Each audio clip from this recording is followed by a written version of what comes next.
Hi friends, welcome to my channel. ಹೇಗಿದ್ದೀರಾ? ಚೆನ್ನಾಗಿದ್ದೀರಾ ಅನ್ಕೋತೀನಿ. ನಾನು ಕೂಡ ತುಂಬ ಚೆನ್ನಾಗಿದ್ದೀನಿ. ಇವತ್ತು ಫಂಕ್ಷನ್ಗೆ ಹೋಗ್ತಾ ಇದ್ದೀವಿ. ಯಾವ ಫಂಕ್ಷನ್ನು ಏನು ಎಲ್ಲ ನಿಮ್ಮ ಜೊತೆ ಡೀಟೇಲಿಂಗಾಗಿ ಆದಷ್ಟು ಶೇರ್ ಮಾಡ್ಕೋತೀನಿ. ಶ್ರೀಮಂತ ಫಂಕ್ಷನ್ಸ್ ಇದೆ, ಅಂದರೆ ಹಸ್ಬೆಂಡ್ ಅವ್ರ ಫ್ರೆಂಡ್ ಮಿಸ್ಸಸ್ದು ಶ್ರೀಮಂತ ಫಂಕ್ಷನ್ ಇದೆ. ಅಂದರೆ ಅವರು ಲವ್ ಮ್ಯಾರೇಜ್ ಆಗಿ ಬಂದಿದ್ದು, ಅಂದರೆ ತವ್ರ ಮನೆ ಕಡೆಯಿಂದ ಅಷ್ಟು ಅವ್ರಿಗೆ ರೆಸ್ಪಾನ್ಸ್ ಮಾಡ್ತಾಯಿಲ್ಲ. ಹಂಗಾಗಿ ಅವ್ರ ಗಂಡನ ಮನೆ ಕಡೆಯಿಂದನೂ ಕೂಡ ಶ್ರೀಮಂತ ಮಾಡೋದು ಬೇಡ ಅಂತ ಸ್ಟಾಪ್ ಮಾಡಿದರು.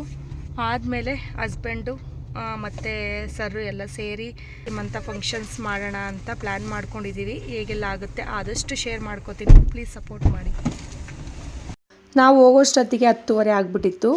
ಹೋಗಿದ ತಕ್ಷಣ ಒಂದು 9 ಥರ ತಟ್ಟೆನ ರೆಡಿ ಮಾಡಿಕೊಂಡು ಪಕ್ಕಕ್ಕೆ ಇಟ್ಕೊಂಡ್ವಿ. ಆದಮೇಲೆ ಟೈಮ್ ಆಗಿಬಿಡುತ್ತೆ, 12:30 ಟೈಮ್ ಚೆನ್ನಾಗಿತ್ತು.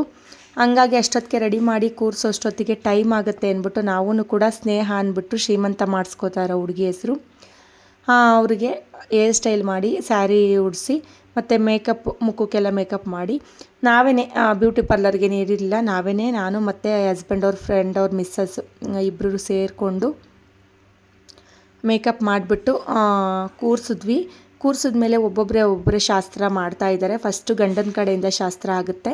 ಅರಿಶಿನ ಕುಂಕುಮ ಇಟ್ಟು ಹೂವು ಬಳೆ ಎಲ್ಲ ಹಾಕಿ ಅಕ್ಷತೆ ಹಾಕಿ ಬಳೆ ಎಲ್ಲ ಹಾಕ್ಬಿಟ್ಟು ಹೋಗ್ತಾರೆ. ಆದಮೇಲೆ ಒಬ್ಬೊಬ್ಬರೇ ಬಂದು ಎಲ್ಲ ಶಾಸ್ತ್ರನ ನೀಟಾಗಿ ಮಾಡಿಕೊಟ್ಟು ಹೋಗ್ತಾರೆ.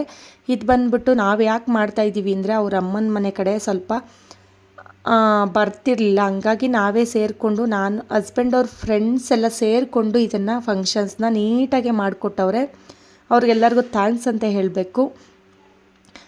ಈ ಕಾಲದಲ್ಲೂ ಅರ್ಥ ಮಾಡಿಕೊಂಡು ಮಾಡೋರೇ ಕಡಿಮೆ. ಹಂಗಾಗಿ ಗಂಡಸ್ರುಗಳು ಅರ್ಥ ಮಾಡಿಕೊಂಡು ಒಂದು ಹೆಣ್ಮಗುಗೆ ತಾಯಿ ಮನೆ ಕಡೆಯಿಂದ ಕರೆಯಲ್ಲ ಮತ್ತು ಶ್ರೀಮಂತ ಮಾಡಲ್ಲ ಅಂತ ಅವರೇ ಅಂದ್ಕೊಂಡು ಎಲ್ಲ ಪ್ಲ್ಯಾನ್ ಮಾಡಿಕೊಂಡು ಇಷ್ಟು ಚೆನ್ನಾಗಿ ನಡೆಸ್ಕೊಟ್ರಲ್ಲ, ಅವರೆಲ್ಲರಿಗೂ ಥ್ಯಾಂಕ್ಸ್ ಅಂತ ಹೇಳಬೇಕು. ಈ ವಿಡಿಯೋದಲ್ಲಿ ನಾನು ಹೋಗಿದ್ದು ತಾಯಿ ಮನೆ ಕಡೆಯಿಂದ ಅಂತಲೇ ಹೋಗಿದ್ದು. ಇವ್ರದ್ದು ಬಂದ್ಬಿಟ್ಟು ಲವ್ ಮ್ಯಾರೇಜು.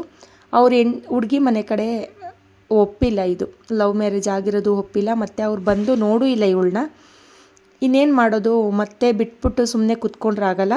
ಮತ್ತು ಗಂಡನ ಮನೆ ಕಡೆ ಮಾಡಬೇಕು ಅಂತ ಅಂದರೆ ಈ ಶಾಸ್ತ್ರ ಎಲ್ಲ ಮಾಡೋಕ್ಕೆ ಅವ್ರಿಗೆ ಅಷ್ಟು ಬರಲ್ವಂತೆ, ಮತ್ತು ಅವ್ರು ನಡೆಸ್ಕೊಂಡು ಕೂಡ ಬಂದಿಲ್ವಂತೆ.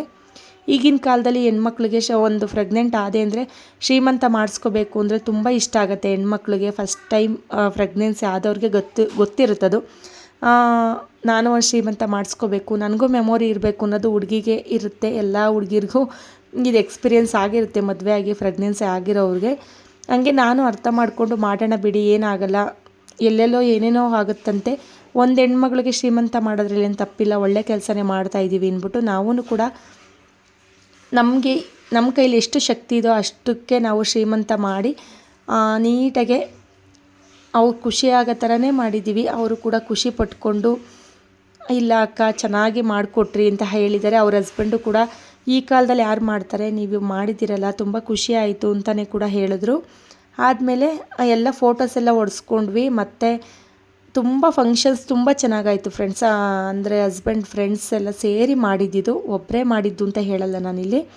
ಫ್ರೆಂಡ್ಸ್ ಎಲ್ಲ ಸೇರಿ ಮಾತಾಡಿಕೊಂಡು ಅವ್ರಿಗವರೇ ಮಾತಾಡಿಕೊಂಡು ಮಾಡಿದಂಥ ಶ್ರೀಮಂತ ಫಂಕ್ಷನ್ಸ್ ಇದು. ತುಂಬ ಚೆನ್ನಾಗಾಯಿತು. ಲಾಸ್ಟಲ್ಲಿ ಆರತಿ ಮಾಡ್ತಾರೆ ನೋಡಿ, ಅವ್ರಿಗೆ ಲಾಸ್ಟಿಗೆ ಇನ್ನೇನೆಲ್ಲ ಫೋಟೋಸ್ ಎಲ್ಲ ಹೊಡ್ಸ್ಕೊಂಡಿದ್ದೆಲ್ಲ ಆದಮೇಲೆ ಅವ್ರನ್ನ ಎಬ್ಬಿಸ್ಬೇಕು ಅಂದಾಗ ಆರತಿ ಮಾಡಿಬಿಟ್ಟು ಎಬ್ಬಿಸ್ತಾರೆ. ಊಟನೂ ಕೂಡ ತುಂಬ ಚೆನ್ನಾಗಿತ್ತು. ಊಟನೂ ಕೂಡ ತರಿಸಿದ್ರು. ಒಂದು 50 ಜನ ಬಂದಿದ್ರು ಅನಿಸುತ್ತೆ. 50 ಜನ ಮೇಲೆ ಊಟ ಮಾಡಿದ್ದಾರೆ. ಅಂದರೆ ಮಿನಿಮಮ್ ಒಂದು 50 ಜನಕ್ಕೆ ನಾವು ಹೇಳ್ಕೊಂಡಿದ್ದು, ಅದ್ರ ಮೇಲೆ ಊಟ ಮಾಡಿದ್ದಾರೆ ತುಂಬ ಜನ. ನೋಡ್ತಾ ಇದ್ದೀರಲ್ಲ ಎಷ್ಟು ಖುಷಿ ಪಡ್ತಾ ಇದೆ ಅಂದರೆ ಆ ಹುಡುಗಿ. ಯಾರೋ ಒಬ್ಬರು ಮಾಡಿದ್ರೆ ಸಾಕು, ಏನು ಅವರೇ ಮಾಡಬೇಕು ಇವರೇ ಮಾಡಬೇಕು ಅಂತ ಇಲ್ಲ, ಮಾಡೋ ಮನಸ್ಸಿರಬೇಕು, ಮೇಯ್ನು ಮಾಡಿಸ್ಕೊಳ್ಳೋ ಮನಸ್ಸು ಕೂಡ ಇರಬೇಕು. ಊಟನೂ ಕೂಡ ತುಂಬ ಚೆನ್ನಾಗಿತ್ತು. ಪೂರಿ ಮತ್ತು ಸಾಗು, ಒಬ್ಬಟ್ಟು, ಅನ್ನ, ರಸಮ್ ಮತ್ತು ಅನ್ನ ಸಾಂಬಾರು, ಮೊಸರನ್ನ, ಹಪ್ಪಳ, ಉಪ್ಪಿನಕಾಯಿ ಮಾಮೂಲಿ ಇದ್ದೇ ಇರುತ್ತಲ್ಲ, ಮತ್ತು ಹಾಲ್ಕೀರು ಇಷ್ಟು ಒಪ್ಪಿಸಿದ್ದು ಊಟಕ್ಕೆ ಅಂದ್ಬಿಟ್ಟು. ಆದಮೇಲೆ ಊಟ ಎಲ್ಲ ಆಯಿತು. ಊಟ ಮುಗಿಸ್ಕೊಂಡು ನಾವೂ ಈಗ ತವ್ರ ಮನೆಗೆ ಕರ್ಕೊಂಡು ಹೋಗಲ್ವಲ್ಲ, ಶ್ರೀಮಂತ ಮಾಡಿ ತಿರ್ಗಾ ಮತ್ತೆ ಗಂಡನ ಮನೆಗೆ ಬಿಡೋ ಆಗಿಲ್ಲ. ನಾನು ಒಂದು ದಿವಸ ಇದ್ಬಿಟ್ಟು ಬರೀವ ಬಾರಪ್ಪ ಅಂತ ಕರ್ಕೊಂಡು ಬಂದಿದ್ದ ತಕ್ಷಣ ನಾನು ಕೂಡ ಆರತಿ ಮಾಡಿ ಒಳಗೆ ಕರ್ಕೊಂಡೆ. ಅದಾದಮೇಲೆ ಏನು ವೀಡಿಯೋ ಮಾಡೋಕ್ಕೆ ಹೋಗಲಿಲ್ಲ ನಾನು. ಅವ್ರಿಗೂ ಮನ್ಸಿಗೆ ಬೇಜಾರಾಗುತ್ತಲ್ಲ, ವೀಡಿಯೋ ಮಾಡೋಕ್ಕೆ ಹೋಗಲಿಲ್ಲ ಅಷ್ಟೇ.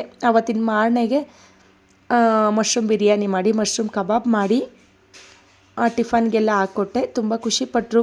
ಈ ಕಾಲದಲ್ಲೂ ಈ ಥರ ಮಾಡ್ತಾರಾ ಅನ್ನೋದೇ ಡೌಟ್ ಅಕ್ಕ, ನೀವೆಲ್ಲ ಮಾಡಿದ್ದೀರಾ, ತುಂಬ ಖುಷಿ ಆಯಿತು. ನಾವು ಇದೇ ರೀತಿ ನೀವು ಮಾಡಿದ್ದನ್ನು ನಾವು ಉಳಿಸ್ಕೊಂಡು ಹೋಗ್ಬೇಕಷ್ಟೇ ಇನ್ಮೇಲೆ ಅಂತ ಅವರು ಕೂಡ ತುಂಬ ಖುಷಿಪಟ್ಟರು. ಇರಲಿ ಬಿಡಪ್ಪ ಅಂದ್ಬಿಟ್ಟು ಟಿಫನ್ ಎಲ್ಲ ತಿನ್ಕೊಂಡು ನಾವು ಕೂಡ ಸ್ವಲ್ಪ ಒಡವೆ ಅಂಗಡಿ ಹತ್ರ ಹೋಗಿದ್ದೆ. ಅದನ್ನು ನೆಕ್ಸ್ಟ್ ವೀಡಿಯೋದಲ್ಲಿ ನಿಮ್ಮ ಜೊತೆ ಶೇರ್ ಮಾಡ್ಕೋತೀನಿ.